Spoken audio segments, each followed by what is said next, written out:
Dr. Fang-Mei Law from Tiffin University, and I have my graduate student with me, Rachel. Hello. And the reason I like to interview Rachel, she have a lot of good experience with international students, and then also in forensic psychology and in counseling. So I'll let you introduce yourself first. So my name is Rachel, and I was born in Canada. I grew up in India, and did my bachelor's in Canada in forensic science and psychology, with a specialization in law and policing. Wow. And now I'm doing my master's in criminal justice. So the different cultures, the different countries, a lot. Yeah, she have a lot of head, and then that's why I'm interested to explore. Who is this lady? Yes. So, when we are learning all this counseling theory, all this is kind of like not really from our culture, right? So let's go from there. Start from this. When you're already learning psychology for a long while. Little background. Yes, I had a nice and background. Then when you are in the class, how you see how they relate to your cultural background? So a lot of it, I would say, in India, mental health is a taboo.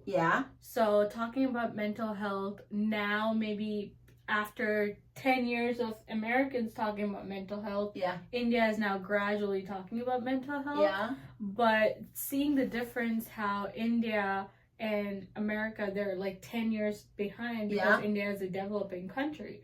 So talking about mental health, I have been, because of my background, I have now been able to bring mental health. And being a Christian myself, I've been able to mix Bible and psychology, and help a lot of my people my parents are helping. So so when you're in the class, you kind of like, okay, I'm prepared this for my country. So you feel hopeful. Yes. Wow. And so let's think about when you say Christian, right? And last time we talked about forgiveness, right? Forgive therapy actually is not only used for church. And now, so how do you see that when we talk about the concept? How do you see how the theory with your culture and with your religion, how they can be? And then because a lot of people in India is not Christian, so how do you see forgiveness for the people in India? How do you see that can be? So I would first talk about me personally, because first we need to work on ourselves, then we can help other people. So I went through a really rough breakup this summer, and no reason, I was just shut off without any reason, and that built up a lot of anger inside me. Okay. So right now, after we talked about forgiveness in the class, I did research and I realized me being so angry and me holding on to so much anger is holding me from moving forward and moving on and growing. So being angry is stopping me from growing. So I found this really good book on forgiveness. It's a Christian author. And so I've been reading it, and it's teaching me on how to let go. So you have to forgive, and there's a lot of Bible verses in it as well. And you have to forgive in order for me to grow. So I feel in the next few months I will be able to forgive my ex, and that way I can then move on and then help other people in the future as well. I'm so glad to hear this, because I have a few experience when students learn about this and no, not for me. So no, I'm not going to do anything because it's impossible. Now I hear you say, oh, okay, actually I'm going to practice, and then I'm going to spend my time and then work on myself. I can even tell you the name of the book if you want. Do you want it? So then, in Rachel, she not only sit in the class learning this, she said how this can help me so I can move on. Name of the book. Okay, very good. Okay, Rachel, your background is very different, right? Because you live in biculture, right? So when she introduced herself, she always say, I'm from Canada. Yeah. And then she will say, oh, I'm from India. So I know you mentioned about a little bit a sad story about this. Can you explain to us? So being from India, you can face a lot of racism. Yeah. And when I was a kid, I went to a small elementary school in Canada for 6 months. Yeah. And I faced racism over there, as in children used to make fun of me because of my brown skin. Yeah. So no matter how good your English. Yes. They just made for skin color and they made fun of me. Yeah. So that got ingrained in my head. Yeah. And I only tell I'm an Indian when I'm with Indians. Oh. So when I'm with Caucasian, white Americans or Canadians, then I would rather say I'm from Canada than from India. Yeah. Yeah. And did you observe yourself, how long take you from Canada to India? Say the international students had a great impact on me, seeing them how they're struggling and still are so confident. Yeah. I realized I shouldn't be ashamed of who I am. Yeah. So a lot of time people will say, I say I'm from Ohio, and they will say, but what you really For me, it's people ask me whether Rachel is a fake name or not. I have to tell them no, it's my real name. Wow. Yeah. So you can perceive a lot of stereotypes. Yes. Right. So calculate your time in India and Canada. Which country you live longer? India was 16 years. Canada was 8. 8 years. So it's half. And now you add America. America 1 year. Yeah. So how these 3 countries mean to you in your cultural identity or your growth? How do you see yourself? Honestly, when I moved to US, I will be very honest, I had a culture identity crisis. Oh, really? Because I was like, Canada, India, and then there are all these Indians who are only Indians, and they started making fun of me. Oh, you're not an Indian, you're a fake Indian. So I had to stand my ground and say, I love Canada, I love India, and I'm a mix of both. Okay. So all my Indian friends here, they're only from India, right? Yeah. So I used to feel left out because they were like, you're a fake Indian, you're not fake. an Indian. So your name is Rachel. Yes. And then you're from Canada. Yes. So you are not a real Indian. Exactly. Wow. So I had problem fitting into America, fitting into with the Indians. So I was like stuck in the middle and I didn't know what to do. Okay, compare this story with your childhood story. I would say wherever you go, you're gonna face that identity feeling that you're lost, but you have to hold your ground in who you are and my identity is in Christ, so I have to hold my ground and not feel lost. Even if I do feel lost, I go to God for that. Right. So you learn all this theory we have learned all here, and then plus your psychology. Which one actually is your favorite and why?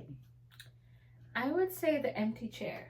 And forgiveness, but empty chair for me was an eye-opener because I realized how important self-talk is. If you're feeling down or you're confused about a situation, you're confused about a decision you want to make, it is okay to be in the middle ground. I'm very hard on myself for not being black and white. Oh, the empty chair tell you don't have to. I don't have to be black and white. I can be in the middle. Wow, I never see empty chair in that way.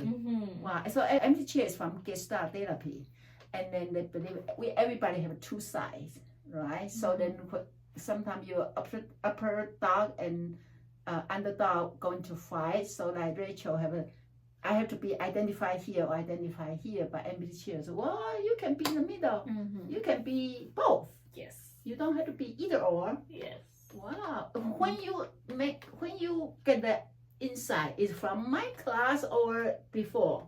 During the session. Yeah, we did that in the session. So I was like, That's interesting because while we were doing it with Danny and Steph, Danny and Kelsey, I was like, that's really interesting that it's okay to be confused because we as humans, we're hard on ourselves and we sometimes are angry with ourselves for not to be one way, black or white. Exactly. So I mean, I realized that I should give myself a little grace sometimes. Yeah, I'm so glad I interviewed you today because that day you didn't mention the part. And I think I did not mention it even in the summary. In the project. So that's just new insight. Maybe, or maybe that time when I was doing it, I didn't put my thoughts to words, and now I'm putting it.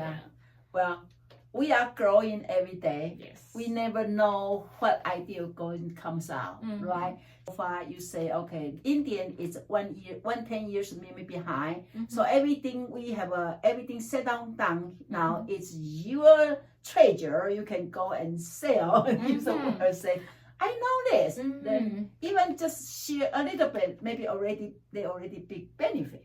I mean, now psychology is big. I have maybe 5 friends who majored in psychology. Majored in psychology. So I have a friend who is a certified psychologist. So if you have chance to go there helping your mom for a month, your mom say, okay, do everything you want this month for you. What do you think you are going to do? I mean, they already have an established school over there, so I can see myself maybe teaching there and using my psychological and counseling techniques and methods that I've learned, using it on the children and helping them grow and helping them become better individuals. Because that school is in a village, like a tiny, remote. How old are the kids? They're from kindergarten all the way till grade 8. Wow. Yeah, so you may consider doing that. Maybe. Who knows? Yeah. We might listen to theirs. Yeah, for sure. See which theory is they use the best. Right? So when you start your undergraduate and you say you want to major in psychology, did you hear some kind of negative voice? When that's still not too advanced in that time yet. For starters, when I was 18, I did not know what I was doing. 1 year it took me to decide my major. So my major was undecided for 1 year, and then I took a elective psychology course. And I found it interesting. So I was like, I might as well do it. And from my family, I never got negative because apparently my mom always wanted me to do psychology. Oh, really? But she never told me. Oh. So she was like, in my heart, I wanted you to do psychology, but I wanted you to figure it out on your own. Really? So, but from my family, I never got any backlash. Because that's maybe your mother's dream. And both my parents are master's educated. My dad's an MBA and my mom's a M.Pharm. Wow. Yeah, master's in pharmacy. Now you add another master in the family. They must be so proud of you. Yes, they are. Wow. Okay, so now tell us about, so when you finish, you do your undergraduate in Canada, and then you do your master in America. Why did you do that transition? So I was looking for somewhere to travel. I'm very big on traveling. I like exploring many places. I applied to Ireland, England, and America. And in Ireland and England, I got into MA, Masters in Arts. And here I got into Masters in Science. So I was like, I would rather get an MS, Masters in Science, rather than an MA. So that's what called me. And then Ohio is only 6 hours from my house in Canada. So I was like, whenever I want, I can drive home. And it's close to home, so I came here. Interesting. But it's another country. Exactly. It's another country, more opportunities. I'm going outside my comfort zone and moving to a different place. So So what's your next journey? Where are you going to be? I don't know. My answer is wherever the Lord leads me. So now, depending on which country you want to add the years you live. Yes. Right? You say Canada is 8 years. And then India is 16 years. 16 years. And now US is a baby. 1 year. 1 year. Yes. So now depend on, we will see. I'll be interested to see. I will definitely let you know. You're actually one of my references. Yeah. So wherever you get a call from. Yeah. You can, this is under your control.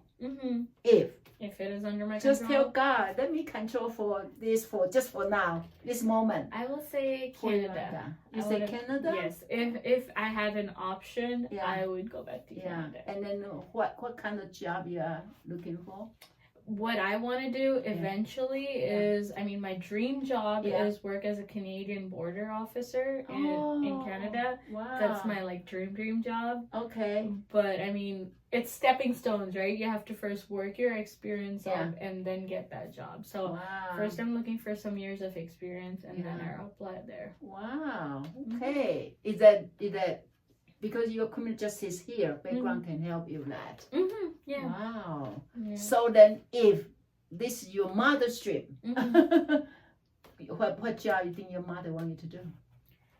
Honestly, she right now dreams for me to get married. Yeah, right? Yeah. That's why she's like, what do you want to marry first? Yeah, because I'm 25. In our culture, we're supposed to get married soon. Yeah. So, I mean, she definitely wants me to find a stable job because currently I'm relying on them for finances. Yeah. But she definitely wants me to find someone soon. Wow. Say in 10 years, we sit here together again. Where are you? Where you from? What's your business card? What's your title? I would say Canadian border officer. Okay. Yeah. I would hope that I would 10 years down the road I would have achieved my dream goal. Okay. Do you need to do anything else? Any schooling for that, or this certificates? Just certificate. Yeah. So like firearm certificate and a few fitness certificates. Yeah. Wow. So if you can change your life, what part of life you want to change? If I could change my life, that's a deep question. Yeah. In 2015, there was an instant where our family was separated. Okay. If I could go back and I would delete that part and I would wish we were all together still. Okay. Yes. Wow. But now that already in your chapter, right? So if we use a positive psychology, how do you see that benefit? It's helped me grow and it made me mature at an early age. Okay. Yeah. Wow. So everything comes with a reason, right? That is for sure. You learn and grow in life. Yes. That's a good thing to learn psychology because we can always see this from another side. For sure. Yeah. So if people out there, they are from India, and they are international students, or they are think about go to United States or Canada for the further education, what do you want to tell them? I would say go for it. Jump high, let your wings fly high. Even if you're scared, trust in the Lord and He will direct your paths. Tell me one thing you're most proud of your Indian culture in you. My ability to, because I'm from North and South India, so my ability to mix both cultures. When I'm with North Indians, I can be a North Indian. When I'm with South Indians, I can be a South Indian. So being able to mix both the cultures, I think I'm very proud of that. So you're already bicultural in India. Already bicultural in India, yes. Okay, so now tell one thing you're most proud as a Canadian. I would say my citizenship, because my passport as a Canadian allows me to travel all over Europe, in many different other countries. So I definitely respect that passport a lot. Yeah. And then one thing you're most proud for, you be a United States student. United States student, I would say I came here and I set myself on my own. My parents were not there. They were in India. You're totally independent. Totally independent. When I came to Canada, they helped me. But when I did it on my own for masters, I think I am very proud that I did that. Wow. Wow. So we can see 3 Rachel. Yes. And they are rich. When I say rich, not necessarily money rich. Rich in heart and rich culture. in heart and culture. Yes. Wow. So if this is a book, what's the title for this book?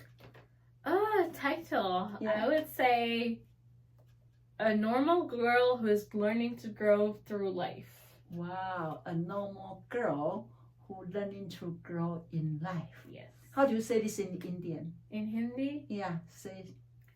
A सीधी लड़की जो अपने जिंदगी में आगे बढ़ रही है. Wow, so pretty. Yes. See, your mother should be so proud of you. You know, they put you in different place and you just grow, become more rich and more mature. And then God is there, say, see, Rachel? Yes. You see what I plan you to do. Yes. This. Yes. Wow, and this first time I know you are Christian. You didn't know that? I'm Christian too. Yeah, I knew that. Yeah. I'm so glad we have this. Thank you. This chance to learn from each other. Hopefully, for those of you listen to our interview, you will learn from Rachel too, right? Yes. Okay. Bye bye. Bye bye.